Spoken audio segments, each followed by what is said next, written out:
Shalom Adonai, Yeshua HaMashiach, Hamalema Hamalehim, querido. Hoje, com mais um dia propício para nós aprendermos um pouco mais acerca das Escrituras. Se você puder, deixe seu like, professor Gerson, deixe seu curtir, ajuda-nos, querido, a crescermos com a nossa página no Facebook, também com o nosso canal, querido, no YouTube, professor Gerson de Amorim, e a página Evangelho Genuíno. Se você puder, também pode deixar sua contribuição.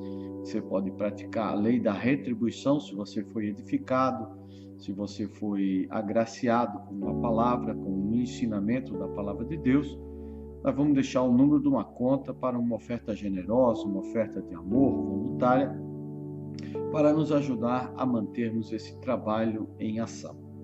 Tá bom? Hoje nós vamos falar sobre a diferença entre Deus trabalhar em mim e Deus trabalhar através de mim, que é uma diferença muito vasta, muito grande, e que é mal compreendida pela igreja, vivenciada de maneira distorcida pela igreja, e que precisa urgentemente de uma reforma estrutural na compreensão dessa teologia, uma renovação de entendimento acerca, querido, dessa manifestação que tem prejudicado, que tem manchado e que tem trazido grandes problemas para a igreja nos dias que vivemos.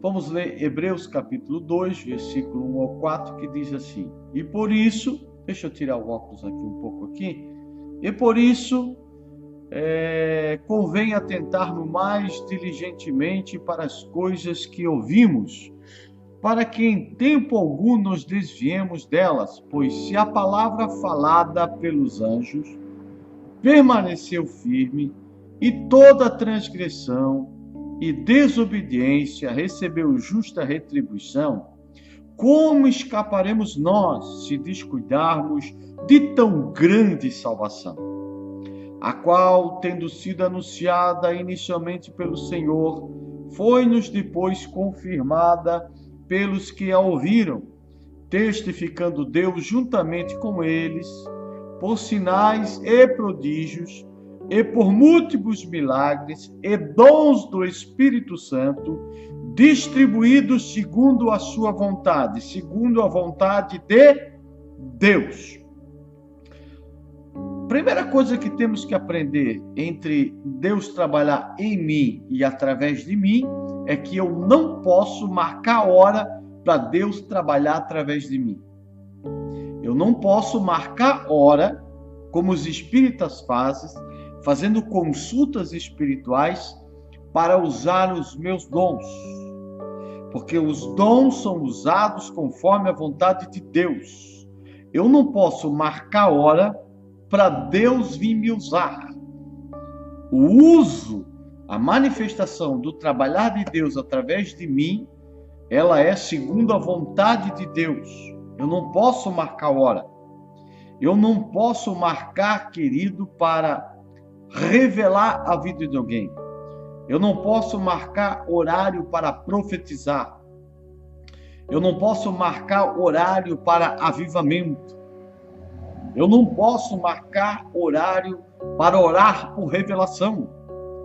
Porque os dons do Espírito Santo são manifestados pela vontade de Deus. É Deus que me usa. Eu não posso usar Deus. Deus trabalha através de mim. Eu não posso trabalhar através de Deus. E isso é algo que tem levado muitas pessoas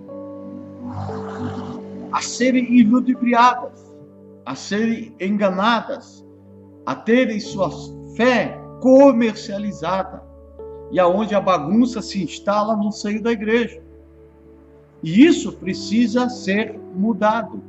Isso precisa ser, querido, rapidamente e emergencialmente, querido, transformado no seio da igreja através de mensagens que venham ajustar a noiva do Cordeiro.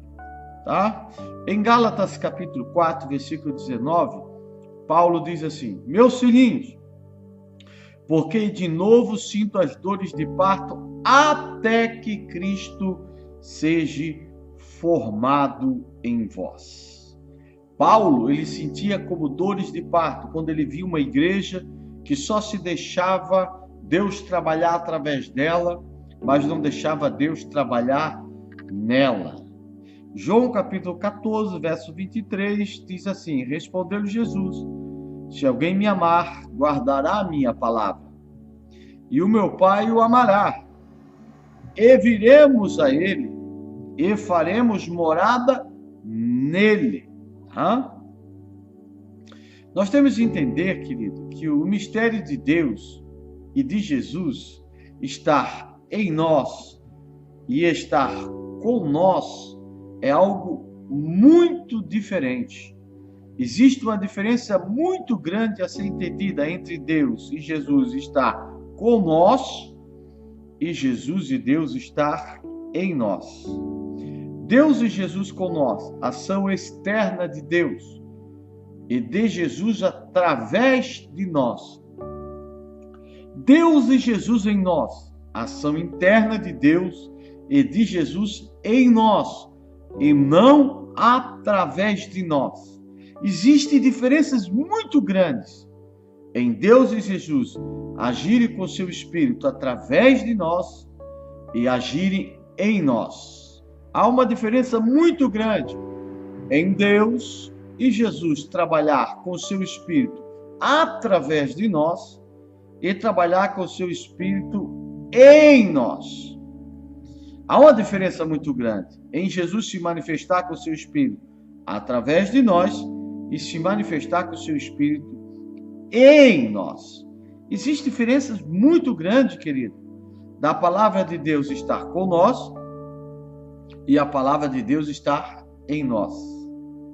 Existe uma diferença muito grande da palavra de Deus estar agindo através de nós, como está agindo através de mim nessa mensagem, e a palavra de Deus está agindo em nós, em mim, na minha estrutura emocional, moral e intelectual.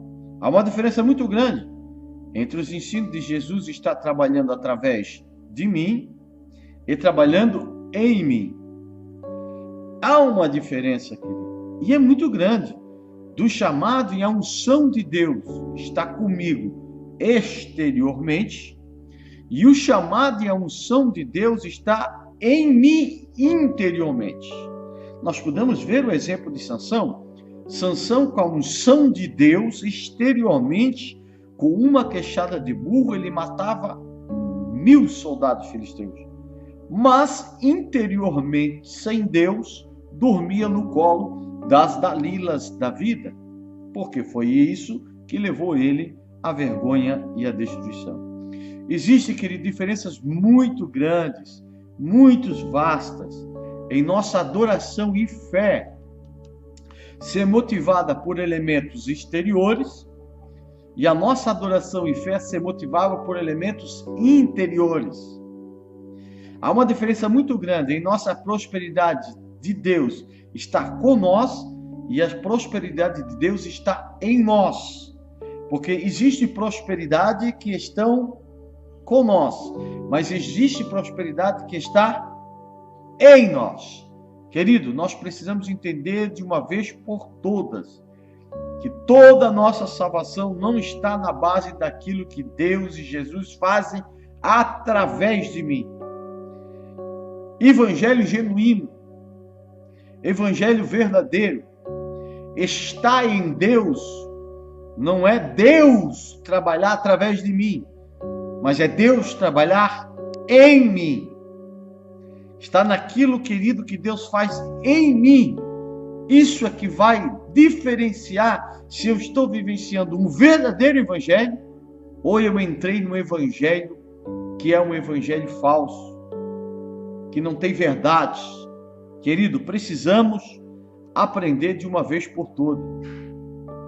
Colossenses capítulo 1, versículo 24 ao 27 diz: agora me regozijo no meio dos meus sofrimentos por vós, e cumpro na minha carne o que resta das aflições de Cristo, por amor do seu corpo, que é a igreja, da qual eu fui constituído ministro segundo a dispensação de Deus, que me foi concedida para convosco, a fim de cumprir a palavra de Deus, o mistério que esteve oculto dos séculos e das gerações, mas agora foi manifesto a seus santos, a quem Deus quis fazer conhecer quais são as riquezas da glória deste mundo, ou desse mistério entre os gentios, que é Cristo em vós, a esperança da glória.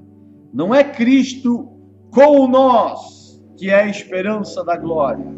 É Cristo em nós, que é a esperança da glória.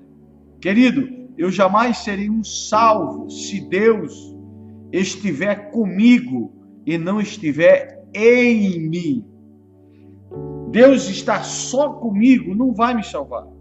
Deus precisa estar em mim, dentro de mim, para que eu possa adorá-lo em espírito e em verdade. Em espírito, quer dizer, de dentro para fora, e não com qualidades de fora que tentam entrar para dentro. Tá bom, querido?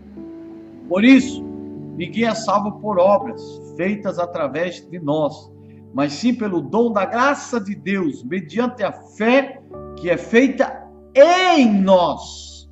Efésios 2, versículo 8 ao 9 diz: porque pela graça sois salvos, por meio da fé. Isto não vem de vós, é dom de Deus. Não vem das obras, para que ninguém se glorie. O original grego diz assim: Tengato chariti este sessos menoi, diates pisteus, kai tuto uc ex remin teutu doron, uc ex ergon renamestis calques setai. Original grego. Querido, Deus no deserto trabalhou muito por Israel e através de Israel, mas por causa de sua dura cerviz, por causa da sua obstinação, teimosia, Deus teve muita dificuldade de trabalhar o interior do coração de Israel. Deus teve muita dificuldade de trabalhar a alma de Israel, o caráter de Israel, a fé de Israel, as ideologias de Israel. Teve muita dificuldade de arrancar a mentalidade escrava de Israel. Deus, através de Israel e por Israel, Deus feriu os egípcios com 10 pragas. Deus abriu o mar vermelho. Deus fez chover maná do deserto. Através de Israel, Deus fez brotar água da rocha. Olha isso. Deus esteve com eles em uma nuvem. Deus foi para eles o Senhor que sarava. Deus foi para eles o Senhor que provia, o Deus Rafá, o Deus de Ré. Ele foi o Senhor dos exércitos. Deus esteve muito com Israel, mas não pôde estar muito em Israel, no coração de Israel, na estrutura emocional de Israel, na estrutura moral de Israel, na estrutura intelectual de Israel. Deus não pôde estar. E por isso, eles pereceram naquele deserto. Jesus nos revela, através das revelações das revelações, em Mateus capítulo 7, do versículo 21 ao 23, que naqueles dias, muitos lhe dirão: Senhor, tu não estivesse com nós, com o dom e autoridade de expulsar demônio? Senhor, tu não estivesse com nós, com o dom de profetizar? Tu não estivesse com nós, com o dom de milagres, com o dom de maravilhas? E Jesus dirá: sim, estive convosco, mas nunca pude estar em vós. Não os conheço, porque meu caráter nunca pode ser, ou nunca pôde ser, formado em vós. Lembra que Paulo sentia como os dores de parto até que o caráter de Cristo fosse formado na igreja de Gálatas? É o que Jesus está falando aqui. Jesus revela em seus ensinamentos, nesse contexto, que muitos usarão os dons e o carisma de Deus como disfarce e tapete para esconder as sujeiras do seu falso caráter. Mateus 7,15 diz: guardai-vos dos falsos profetas que vêm a vós disfarçados de ovelhas, mas interiormente são lobos devoradores. Mateus 7,21. Nem todo que me diz Senhor, Senhor entrará no reino dos céus, mas aquele que faz a vontade de meu Pai que está no céu. Meu irmão, Deus pode estar com você com o dom da palavra do conhecimento. Deus pode estar com você com o dom da palavra de sabedoria. Deus pode estar com você com o dom de discernimento de espírito. Deus pode estar com você com o dom da fé, com o dom de curas, com o dom de maravilha. Deus pode estar com você com o dom de profecia, com o dom de variação de línguas, com o dom de interpretação de língua. Deus também pode estar com você com os dons ministeriais. Deus pode estar com você com o dom de apóstolo, dom de profeta, dom de pastor, dom de evangelista, dom de mestre. Mas se Deus não estiver em mim, em minha alma, produzindo o fruto do Espírito Santo, como amor de Deus, paz de Deus, alegria que vem da parte de Deus, se Deus não estiver produzindo em mim, em minha alma, o fruto do Espírito Santo, longanimidade, benignidade, bondade, fidelidade, mansidão, humildade, temperança, eu estou perdido. Porque a prioridade de Deus em minha vida é trabalhar mais em mim do que através de mim, queridos. Querido, se Deus estiver agindo mais em ti do que através de ti, ou em mim do que através em mim, você está perdido em sua vida cristã. Preste atenção. Gálatas capítulo 5, do 16 ao 21 diz: digo, porém, andai pelo Espírito, e não haveis de cumprir a cobiça da carne, porque a carne luta contra o Espírito e o Espírito contra a carne, e estes se opõem um ao outro, para que não façais o que quereis. Mas, se sois guiados pelo Espírito, não estáis debaixo da lei. Ora, as obras da carne são manifestas, as quais são a prostituição, a impureza, a lascívia, a idolatria, a feitiçaria, as inimizades, as contendas, os ciúmes, as iras, as facções, as dissensões, os partidos, as invejas, as bebedices, as orgias, e coisas semelhantes a esta, quanto às quais vos previno, como já antes vos preveni, que os que tais coisas praticam não herdarão o reino de Deus. Veja o que Jesus disse aos 70 discípulos, a qual os comissionou e anunciar o seu evangelho, para que eles viessem a entender que o mais importante não é o que Deus faz através de mim, mas sim aquilo que Deus faz em mim e em minha alma. Em Lucas capítulo 10, versículo 17 ao 20 diz: voltaram depois os 70 com alegria, dizendo: Senhor, em teu nome até os demônios nos submetem. Responderam eles: eu vi a Satanás como um raio cair do céu. Eis que vos dei autoridade para pisar serpentes e escorpiões, e sobre todo o poder do inimigo, e nada vos fará dano algum. Contudo, não vos alegreis, porque se vos submete os espíritos. Alegrai-vos antes, por estarem os vossos nomes arrolados nos céus. Queridos, Jesus trabalhou e agiu muito através da igreja de Corinto. Esteve muito com eles, mas teve muita dificuldade de trabalhar neles. Deus teve muita dificuldade de agir na vida deles, de agir no caráter deles, porque eles eram imorais, de agir no espírito deles, pois eram carnais, de agir no emocional deles, porque tinham dificuldade de amar e perdoar, de agir nas ideologias, porque eram todas distorcidas, de agir no ego deles, porque eram membros egoístas. Presta atenção nas declarações do apóstolo Paulo acerca da igreja de Corinto. 1 Coríntios capítulo 3, versículo 1 ao 4. Na verdade, irmãos, eu não pude falar com vocês como costumo fazer com as pessoas que têm o Espírito de Deus. Olha o que ele está falando para a igreja. Eu não pude falar com vocês como quem tem o Espírito de Deus. Tive de falar com vocês como se vocês fossem pessoas do mundo, como se fossem crianças na fé cristã.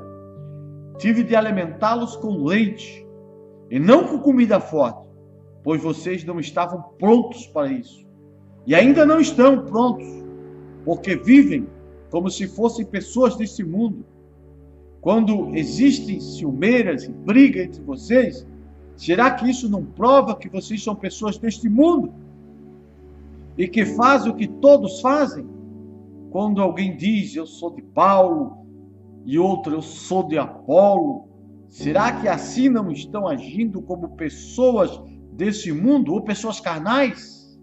Queridos, Jesus estava com a igreja de Laodiceia. Jesus trabalhou através da igreja de Laodiceia, mas por causa de sua mornidão, não pôde estar neles, ficando do lado de fora, batendo na porta, querendo entrar. Apocalipse 3:20, eis que estou à porta e bato. Se alguém ouvir minha voz e abrir a porta, entrarei em sua casa e com ele cearei e ele comigo. Irmãos, possuímos o com de Deus. Isso não significa que possuiremos o em de Deus em nossa vida. A igreja do céu não era morna por causa da ausência do trabalhar do Espírito Santo através deles. Essa igreja possuía com eles os milagres de Jesus. Essa igreja possuía com eles os dons de Deus. Ela possuía com eles os dons ministeriais, tinha liderança, tinha o evangelho de Jesus, tinha a palavra de Deus. Eles eram mornos porque o sistema do mundo da época trabalhava mais neles do que Deus trabalhava neles. Ou seja, o sistema do mundo estava sobressaindo sobre a santidade e o caráter de Deus, que Paulo sofria como uma mulher a dor de parto até que fosse formado nos cristãos do primeiro século. Apocalipse 3:18 ainda diz, as revelações das revelações diz que a igreja de Laodiceia era morna. Por quê?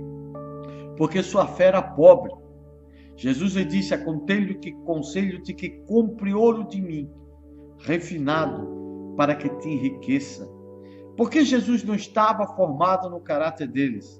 Jesus lhe disse, aconselho que compres de mim vestes brancas, para não manifestar sua nudez.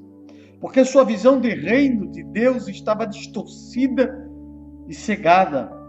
Jesus lhe disse, aconselho-te que compres de mim colírio para os seus olhos, para que possas ver.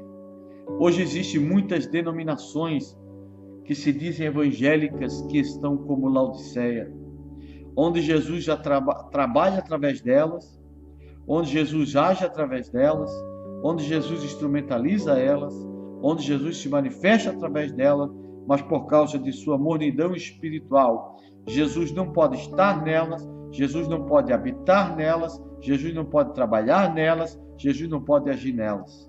O mais importante de Deus agir através de mim é Deus ter acesso para agir em mim. Guarda essa verdade, querido. Amados, dentro desse mesmo princípio, agasalhe em teu coração outra verdade. A palavra de Deus não pode estar só com nós. Ela precisa estar em nós. Os ensinos de Jesus não podem estar só com nós. Ele precisa estar em nós. João 15:7 diz, se vós permanecerdes em mim, e as minhas palavras, o meu logos, permanecerem em vós, pedireis o que quiserem e vos será feito. Filipenses 4:9, olha a autoridade que o apóstolo Paulo tinha. Ele diz: o que também aprendeste e recebeste e ouviste, e viste em mim, isto praticai, e o Deus de paz será convosco. Paulo ensinava aos outros, mas também ensinava a si mesmo. Como é triste como existe cristãos que gostam de ensinar aos outros, mas não gostam de ensinar a si mesmo.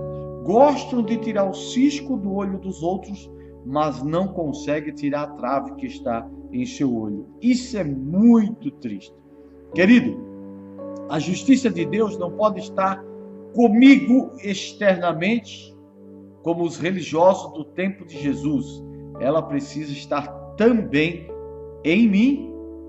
Mateus 5,17, versículo 17 ao 20 diz: não penseis que vim destruir a lei ou os profetas. Não vim destruir, mas cumprir, preencher.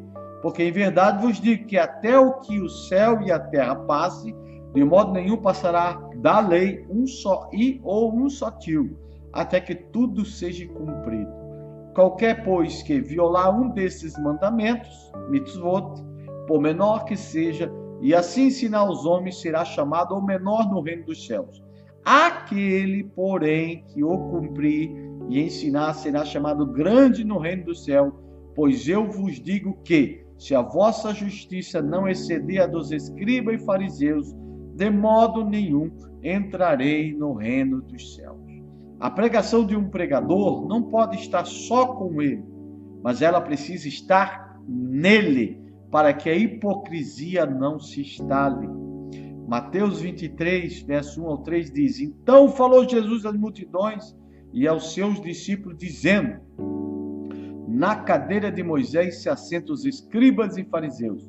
Portanto, tudo o que vos disserem, isso fazei e observai, mas não façais conforme suas obras, porque dizem e não praticam o que dizem. Ou seja, Deus podia trabalhar através deles, o ensino de Deus era manifesto através deles, mas não podia agir neles, e nem eles queriam mexer uma palhinha para cumprir o mandamento de Deus. Os ensinos de Jesus, querido, não podem estar agindo em nós somente, externamente, em nossas vidas, como a dos fariseus, mas precisa estar agindo também em nós, no nosso interior, na nossa estrutura emocional, limpando todo sentimento negativo, na nossa estrutura moral, transformando nossos pensamentos, nossa estrutura de honestidade, sinceridade, verdade, em nossa mente, arrancando toda a ideologia que nos afasta de Deus. Romanos capítulo 2, versículo 17 ao 24 diz: mas se tu és chamado judeu e repousas na lei e te glorias em Deus e conheces a sua vontade e aprovas coisas excelentes sendo instruído na lei e confias que és guia dos cegos, luz dos que estão em trevas, instruidor dos nécios, mestre de crianças, que tens na lei a forma da ciência e da verdade, tu, pois, que ensina a outros, mas não ensina a ti mesmo, tu que ensinas que não se deve furtar e furtas, tu que dizes que não se deve cometer adultério e adulteras, tu que abomina os ídolos, mas rouba os templos, tu que se te gloria na lei, desonras a Deus pela transgressão da lei. Assim, pois, por vossa causa, o nome de Deus é blasfemado entre os gentios, como está escrito. Romanos 2, versículo 26 e 29 ainda diz: e se um homem que não foi circuncidado obedeceu os mandamentos da lei, Deus o tratará como se ele fosse circuncidado. Assim vocês, judeus, serão condenados pelos não-judeus, pois vocês desobedecem à lei, apesar de terem essa lei escrita e de serem circuncidados, enquanto que os não-judeus obedecem à lei, embora não sejam circuncidados. Portanto, eu pergunto: quem é judeu de fato e circuncidado de verdade? É claro que não é aquele que é judeu somente por fora e circuncidado só no corpo. Pelo contrário, o verdadeiro judeu é aquele que é judeu por dentro, aquele que tem o coração circuncidado em Jesus. É isso uma coisa que o Espírito de Deus faz, o que a lei escrita não pode fazer. E o louvor que essa pessoa recebe não vem de seres humanos, mas vem de Deus. Queridos, outra coisa que não pode ficar só na parte exterior, não pode só ficar com nós, é a nossa santificação. Não pode só estar com nós, somente exteriormente.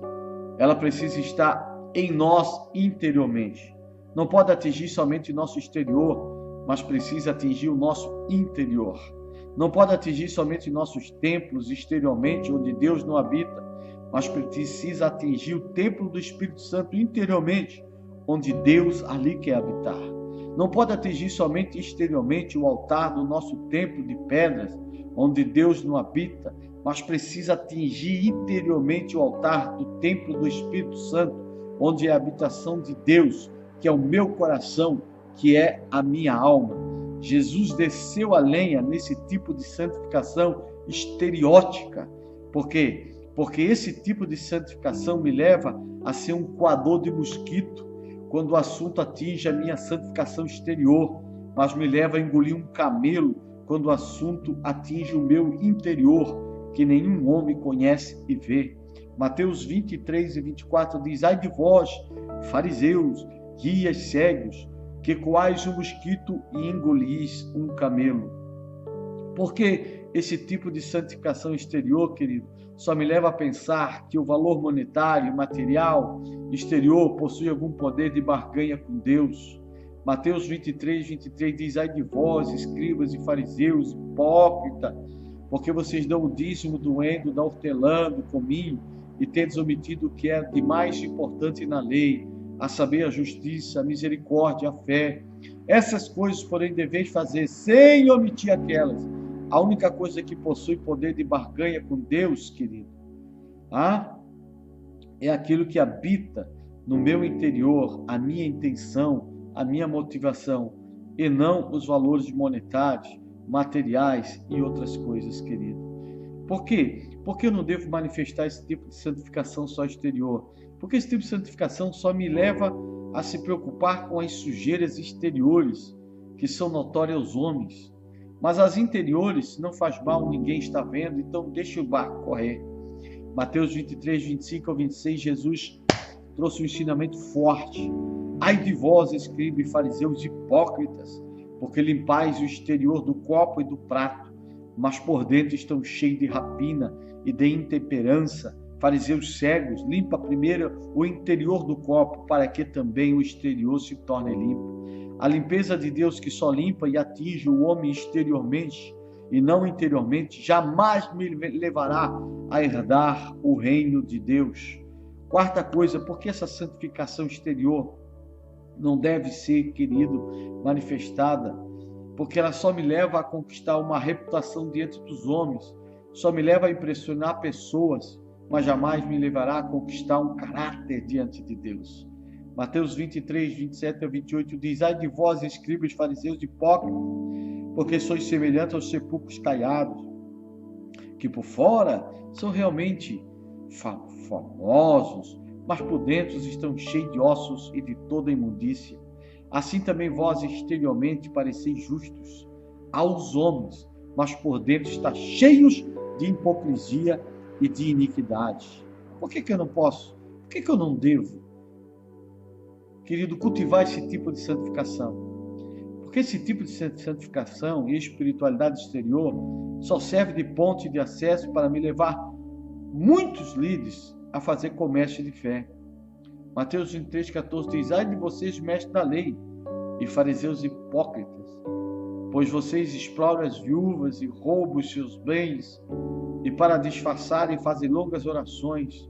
Por isso o castigo de vocês será pior. 1 Pedro 2, de 2 a 3 ainda diz: mesmo assim muita gente vai imitar a vida imoral deles, e por causa desses falsos mestres, muitas pessoas vão falar mal do caminho da verdade, e em sua ambição pelo dinheiro, esses falsos mestres vão explorar vocês, contando histórias inventadas. Mas faz muito tempo que o juiz está alerta, e o destruidor deles está bem acordado. Por que eu não devo manifestar uma santificação só exterior? Porque ela só me leva a me tornar um viciado e fissurado em notoriedade, elogios e bajulações humanas.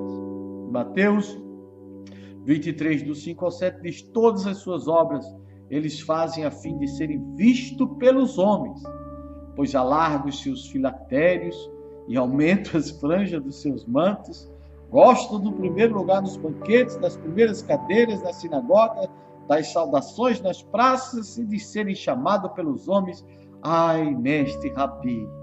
Jesus nos ensinou a não sermos iludidos pelos cargos eclesiásticos como de rabi, de pai, de guia. Preste atenção nos ensinamentos que saíram da boca de Jesus e não da boca de homens. Mateus 23, versículo 8 ao 12. Porém, vocês não devem ser chamados de mestre, pois todos vocês são membros de uma mesma família e tem somente um mestre, a saber quem? Jesus. E aqui na terra não chame ninguém de pai, porque vocês somente têm um pai que está no céu. Vocês não devem também ser chamados de líderes, porque vocês têm um líder, o Messias, entre vocês. O mais importante é aquele que serve os outros. Quem se engrandece será humilhado, mas quem se humilha será engrandecido. Não caia na pastorlatria, onde um líder se torna um ídolo que só quer ser servido, mas não quer servir ninguém. Por que eu não devo manifestar uma santificação só estereótica? Porque essa só me leva a percorrer o mundo e o mar para ganhar uma alma de maneira idiotada, tola, nécia e inútil. Atos 23:15 diz: ai de vocês, mestres da lei, fariseus, hipócritas, tá? Mateus, quer dizer, 23:15, que atravessam mares, viajam por todas as terras, a fim de procurar converter uma pessoa para a sua religião. E quando consegue, torna essa pessoa 2 vezes mais merecedora do inferno do que vocês mesmos. Porque através de suas regras de religiosidade e tradições externas e ensinamento de homens só criam pessoas criticadoras, murmuradoras e maldizentes das vidas alheias. Por isso são candidatas ao inferno, porque praticam a pior de todas as vaidades, que é, querido, ter o desejo de ser observado, né? Ou transforma sua santificação, que é uma condição para a salvação, em uma modificação de condenação, porque sua santificação só é estereótica, ela só trabalha, querido, com, mas não está em. E aí não dá certo. Por que eu não devo manifestar uma santificação estereótica? Porque esse tipo de santificação exterior pode me levar a honrar a Deus como meus lábios e com atitudes, e mesmo assim meu coração e minha alma podem estar longe dele. Mateus 15, 7, 19, Jesus diz para um grupo de hipócritas: bem profetizou Isaías a vosso respeito, dizendo: este povo honra-me com os lábios, mas seu coração, porém, está longe de mim. Mas em vão me adoram, ensinando doutrinas que são preceitos de homens. Por que eu não devo valorizar esse tipo de santificação externa? Porque essa só me leva a estar equivocado acerca de onde habita o adorno de uma pessoa para Deus. O apóstolo Pedro, entendendo esse mistério, revela isso às santas mulheres. 1 Pedro capítulo 3, versículo 3 ao 5, ele diz: o vosso adorno, cosmos, não seja o enfeite exterior, como as tranças dos cabelos, o uso de joias, de ouro, de luxo, dos vestidos, mas seja no íntimo do coração, olha, dentro, no incorruptível traje de um espírito manso e tranquilo, que és para que permaneçam as coisas, porque assim se adornavam antigamente também as santas mulheres que esperavam em Deus e estavam submissas a seus maridos. Pedro está dizendo, amado, que a prioridade das mulheres deve se buscar a beleza interior, em contraste com a exterior. Não quer dizer que você não pode se cuidar exteriormente, mas a prioridade tem que ser a beleza do caráter, da estrutura emocional, sentimental, intelectual, sendo uma mulher porreta, bem resolvida para a glória de Deus Pai.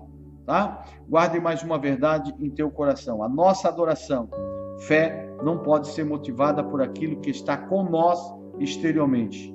como a antropolatria e a pastolatria, como rituais e cerimônias exteriores, como louvores emocionalistas, como louvores triunfalistas, como eventos antropocêntricos, como dogma ou dogmalatria e costumelatria. Temos que se libertar de tudo isso.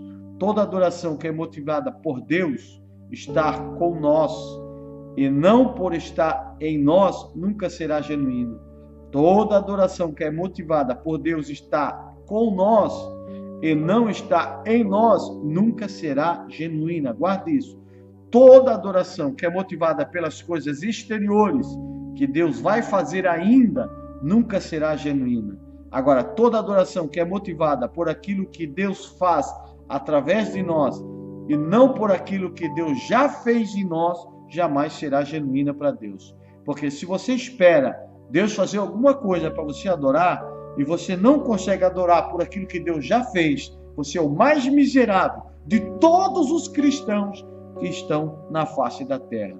Me desculpe, tenho pena, que Deus te alcance com a sua misericórdia.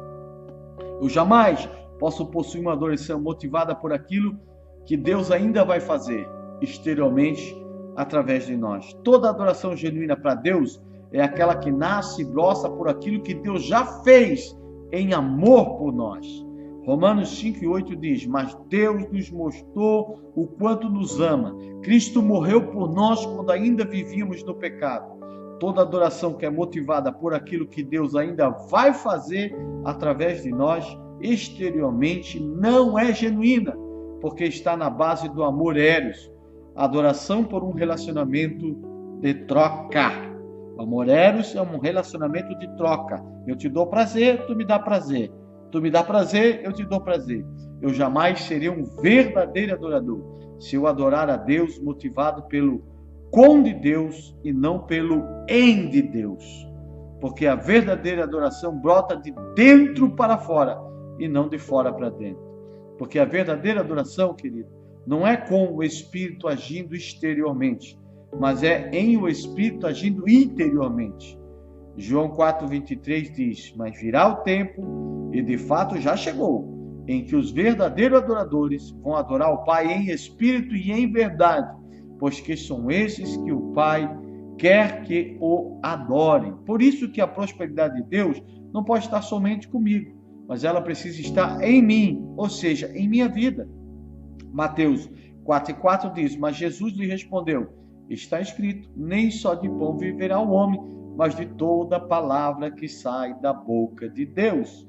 Em João capítulo 6, versículo 26 e 27, respondeu-lhe Jesus: em verdade vos digo que me buscais, não porque vistes sinais, mas porque comeste do pão e vos saciastes.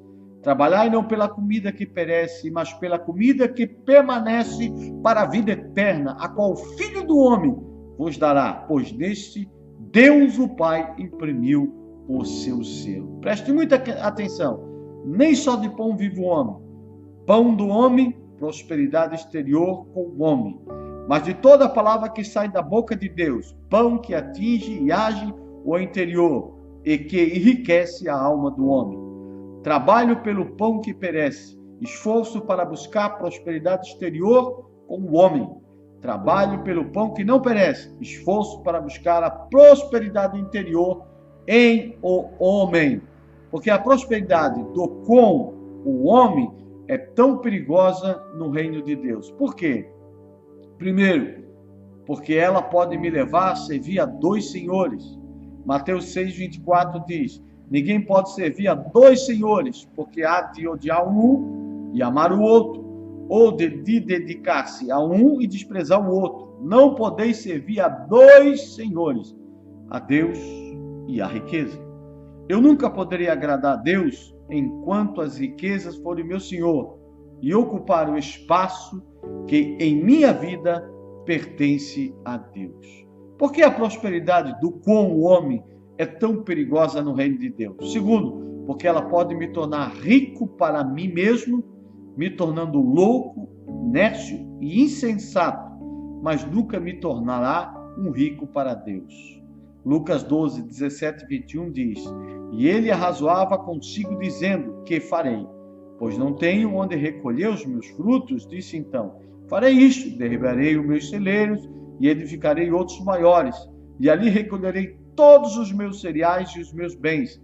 E direi à minha alma: alma, tens em depósito muitos bens para muitos anos. Descansa, come, bebe, regala-te. Mas Deus lhe disse: insensato, esta noite te pedirão a tua alma, e o que tens preparado, para quem será? E aí Jesus afirma: assim aquele que para si ajunta tesouros e não é rico para com Deus. É rico para si, mas não é rico para Deus. A prosperidade que está com o homem está sobre a base do que se vê, se apalpa, o que se pode usufruir exteriormente. Mas a prosperidade em o homem, ela está sobre a base interior das riquezas da alma. Está em nossas estruturas intelectuais, de pensamentos, de ideias, de filosofias, de ideologias e de vida de fé em Deus. Ela está nos nossos desejos morais, na nossa estrutura morais, de desejos, de vontades controladas, dominadas e governadas pelo Espírito Santo de Deus.